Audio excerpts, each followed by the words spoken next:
Some of history's most powerful machines were scrapped before anyone thought to save them. Locomotives that hauled presidential funeral trains, broke speed records at 110 miles per hour, and ran 2 million miles without failure, completely erased from existence. A few were so mechanically cursed they were retired after just 6 years. Others served for nearly half a century and still got scrapped. These 10 locomotives ruled the rails, and then the world forgot them entirely. Number 10. The Pennsylvania Railroad GG1. Let's start with a locomotive that most people have never heard of, but which is arguably the most successful electric locomotive ever built in North America. Between 1934 and 1943, the Pennsylvania Railroad and General Electric built 139 units of the GG1, a massive streamlined electric locomotive that drew 11,000 volts of alternating current from overhead wires and converted it into pure speed and power. The GG1 stretched 79 feet and 6 inches in length, weighed 475,000 pounds, and developed 4,620 horsepower in continuous operation, though it could surge to 19,500 horsepower in short bursts. It was designed for bidirectional operation, so it never needed to be turned around, and could accelerate from 0 to 100 miles per hour in just 65 seconds. The design itself is fascinating. The locomotive sat on 2 articulated frames joined at the center with a ball and socket joint, allowing it to negotiate sharp curves that a rigid frame locomotive never could. Its visual appearance was shaped in part by industrial designer Raymond Loewy, the same man behind the Coca-Cola bottle and the Studebaker, who recommended welding the steel body rather than riveting it, and then added those famous pinstripes that made the GG1 instantly recognizable. The GG1 hauled the Pennsylvania's most prestigious trains, the Broadway Limited, the Congressional, and the General, up and down the Northeast Corridor between Washington, D.C., Philadelphia, and New York City. In 1945, a GG1 pulled the funeral train of President Franklin D. Roosevelt from Washington's Union Station to New York Penn Station.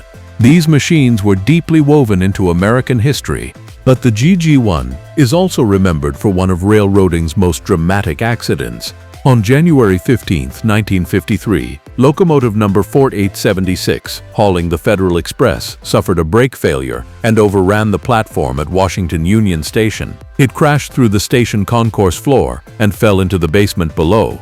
Remarkably, nobody was killed, though 43 people were injured. The locomotive was cut into pieces, extracted from the basement, shipped back to the Altoona shops in Pennsylvania, and reassembled. It then returned to regular service, and it still exists today at the B&O Railroad Museum in Baltimore. The GG1 survived long enough to outlast not just the Pennsylvania Railroad itself, but its successor Penn Central, which went bankrupt in 19. Amtrak took 40 GG1s, Conrail used 68 more in freight service, and finally, New Jersey Transit inherited the last 30. The very last GG1 in revenue service, PRR number 4879, made its final trip on October 29, 1983, 49 years after the class first entered service. Of the 139 built, only 16 survive today, and none of them will ever run again. Their transformers were drained of PCB-contaminated oil upon retirement, and restoring them to operational condition would cost millions. Number 9. The Norfolk and Western Class. At a time when the rest of America was tearing out its steam programs and replacing them with diesel locomotives, the Norfolk and Western Railway was still building steam. Not buying steam from outside manufacturers, building it themselves in their own shops in Roanoke, Virginia. The result was the Class J 484 locomotive, and it may well be the finest steam passenger locomotive ever designed and built in the United States. Between 1941 and 1950, the Norfolk and Western constructed 14 of these machines in-house, numbered 600 through 6. They featured 70-inch diameter driving wheels, roller bearings on all rods and axles to reduce friction, and a boiler pressure increased to 300 pounds per square inch in 19. They produced 80,000 pounds of tractive effort and developed over 5,100 horsepower. The performance was extraordinary. During tests on the Pennsylvania Railroad's Fort Wayne Division, one of the flattest and most favorable stretches of track in the country, A Class J locomotive hit 110 miles per hour while hauling a passenger train weighing more than 1,000 tons. The locomotives were so precisely engineered and so well counterbalanced that they could maintain those speeds on the N&W's rugged mountain main line at up to 90 miles per hour. The Class J's hauled the railroad's most celebrated named trains, the Powhatan Arrow, the Pocahontas, and the Cavalier, running 606 miles between Norfolk, Virginia and Cincinnati, Ohio. In 1952, locomotive number 611, along with her sister 603, pulled Dwight D. Eisenhower's presidential campaign train from Columbus, Ohio to Canova, West Virginia. The last three Class J locomotives, numbers 611, 612, and 613, were completed in the summer of 19. They are historically significant as the last mainline passenger steam locomotives built in the United States. Think about that for a moment. When locomotive 611 rolled out of the Roanoke shops on May 29, 1950, at a cost of $251,000, it marked the end of an era.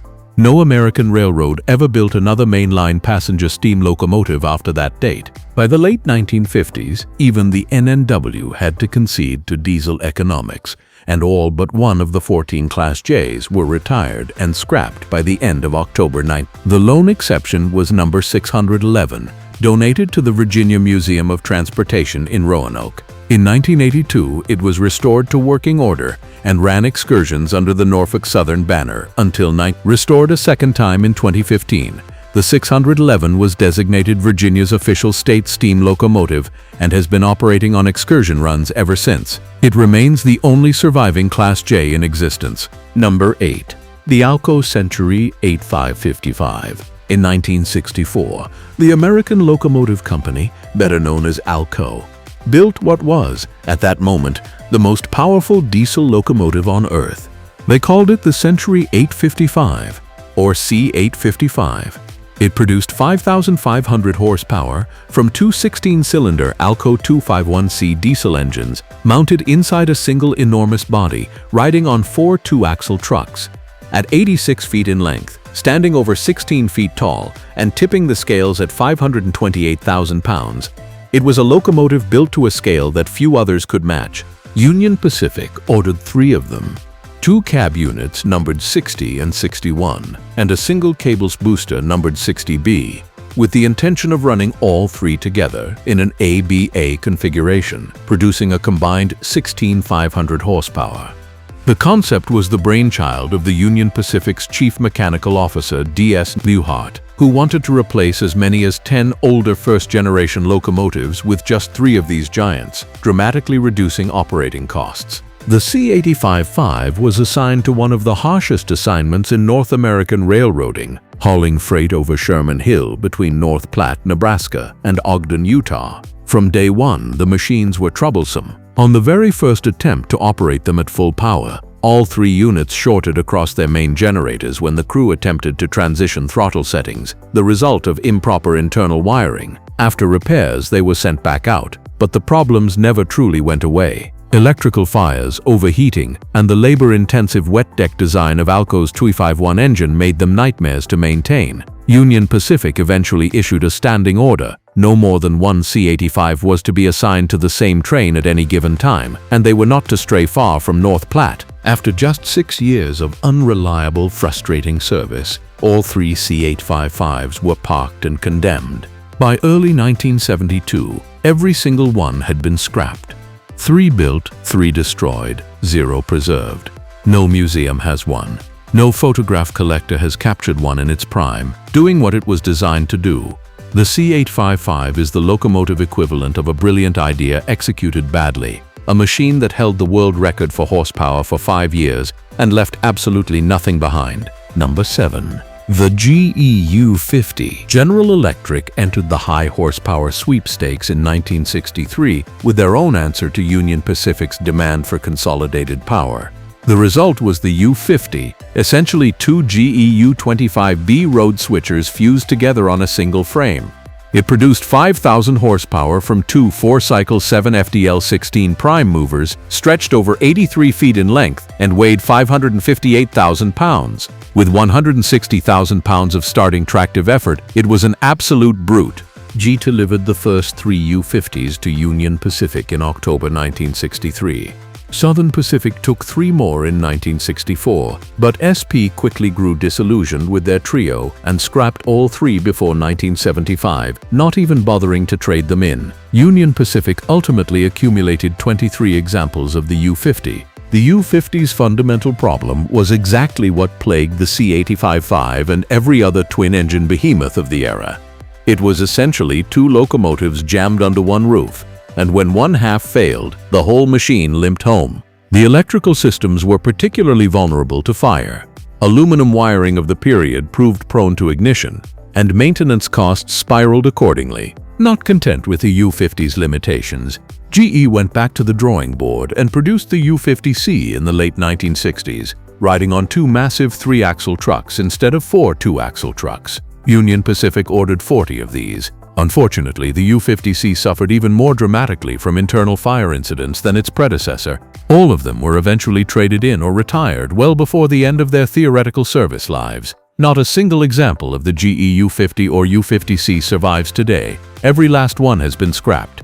Number 6. The Union Pacific Gas Turbine. Electric Locomotives.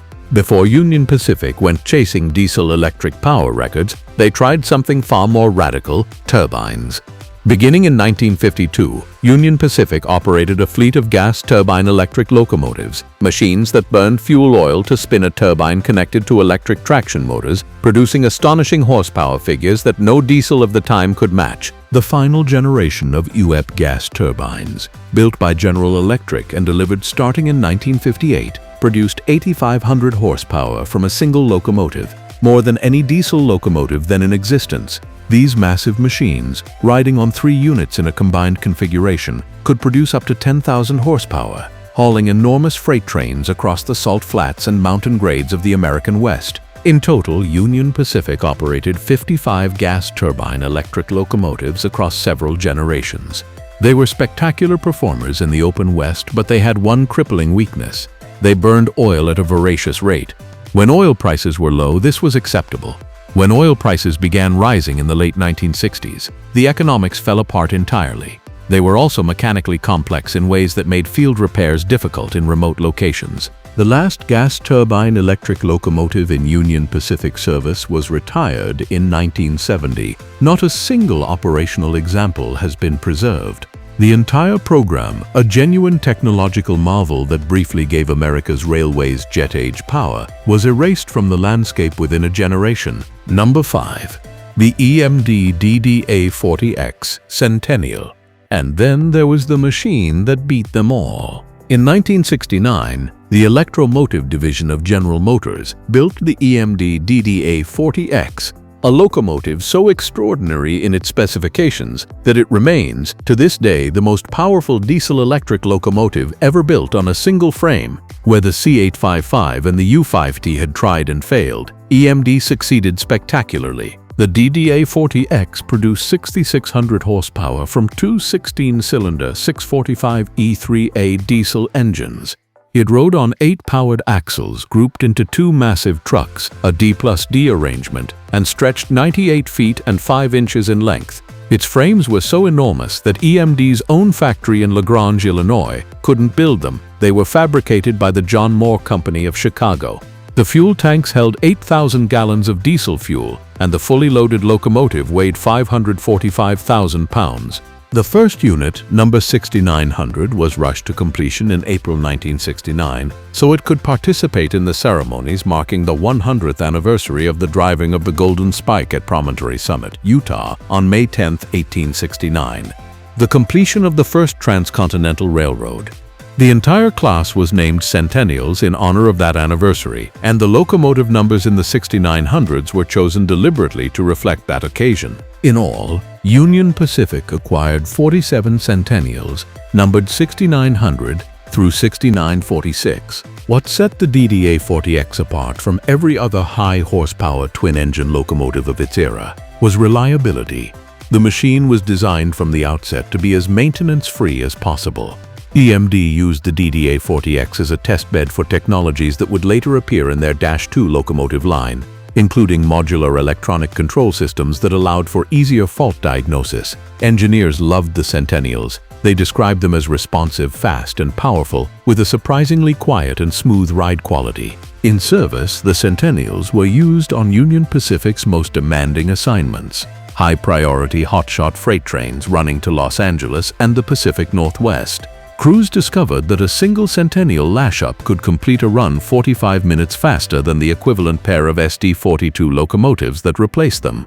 Each unit accumulated approximately 2 million miles of revenue service before retirement. By the early 1980s, rising maintenance costs and a nationwide economic recession prompted UP to park the Centennials.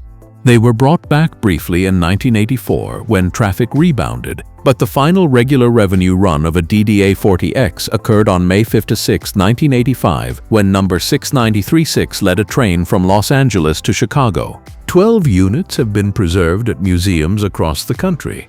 The sole operational survivor, number 6936, was donated by Union Pacific in 2022 to the Railroading Heritage of Midwest America in Silvis, Illinois, which returned it to operating condition. It ran under its own power for the first time in decades on August 19. Number 4. The Baldwin RF-16 Sharknose. The Baldwin Locomotive Works, once the world's premier manufacturer of steam locomotives, struggled badly when the diesel age arrived.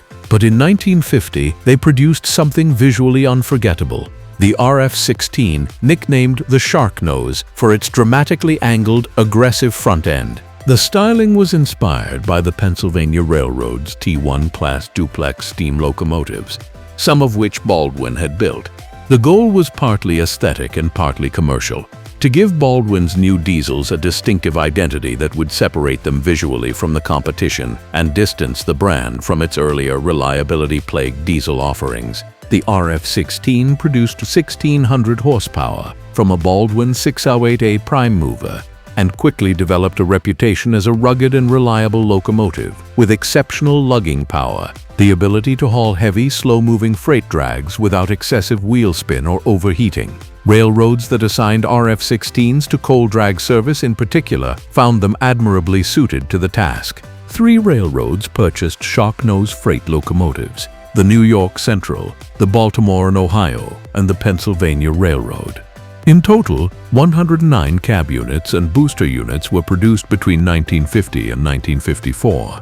But Baldwin was in serious financial trouble by the early 1950s, and the RF-16 couldn't save the company. The Sharknose locomotives were reliable performers, but they existed in small numbers, and their unusual construction made them expensive to repair as parts became increasingly scarce after Baldwin ceased locomotive production As the 1960s wore on, the RF-16s were retired and scrapped one by one. Today, not a single Baldwin RF-16 Sharknose cab unit survives in operational condition. A handful of body shells have been preserved, but the distinctive slanted nose and shark-like profile of one of the most visually striking locomotives in American diesel history is now gone from the active rails entirely. Number 3. The Alco PA series. Ask any serious rail fan which locomotive was the most aesthetically beautiful diesel ever produced in America, and many will say the Alco PA without hesitation. Introduced by the American Locomotive Company in 1946, the PA was a passenger diesel designed to compete directly with EMD's E-Unit series. Its car body, designed with a long sweeping nose that tapered gracefully toward the front, gave it a visual elegance that the boxy E-units couldn't match. The PA produced 2,000 horsepower from Alco's 244 diesel engine and rode on A1A trucks, 3-axle trucks with the center axle unpowered, providing a smooth ride for passenger operations. Railroads that ordered the PA included the Atchison, Topeka, and Santa Fe, the Union Pacific, the New York Central, the Pennsylvania Railroad, and the Delaware and Hudson, among others.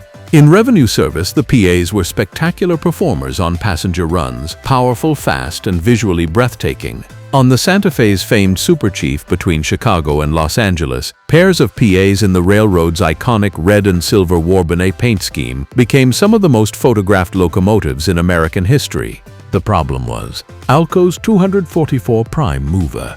It was mechanically troubled from the beginning, prone to cracking cylinder heads and developing internal leaks that caused fires.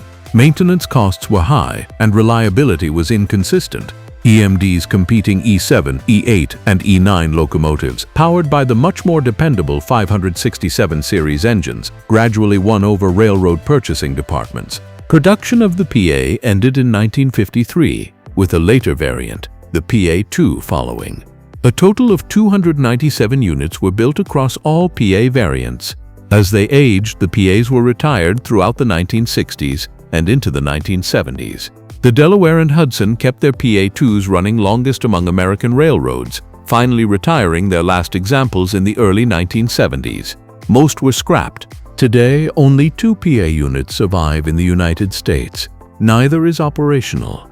The visual legacy of the PA, widely considered the single most elegant diesel locomotive ever produced in North America, is preserved largely in photographs and scale models rather than in the machines themselves. Number 2. The Milwaukee Road Class EP2 Bipolar. Nothing in the history of American railroading quite looked or worked like the Milwaukee Road's EP2 Bipolar electric locomotives. Designed by General Electric and built in 1919, the Bipolars served the Chicago, Milwaukee, St. Paul and Pacific Railroad, known as the Milwaukee Road, on its electrified mountain lines through the Rockies and Cascades. By the 1950s, these machines were entering the final phase of their lives, but they deserve a place in this list because of what they represented: the most unconventional large electric locomotive ever operated by an American railroad. The Bipolar got its name from its motors, which used 2-pole field windings. The motor armatures were mounted directly on the driving axles with no intermediate gearing, giving each axle its own direct drive motor. This arrangement was mechanically elegant. Fewer moving parts, less mechanical complexity, lower maintenance in theory. In practice, the Bipolars were powerful and impressive performers. Each unit produced approximately 3,000 horsepower and weighed 456,000 pounds. 5 EP2 Bipolars were built, numbered E1 through E5.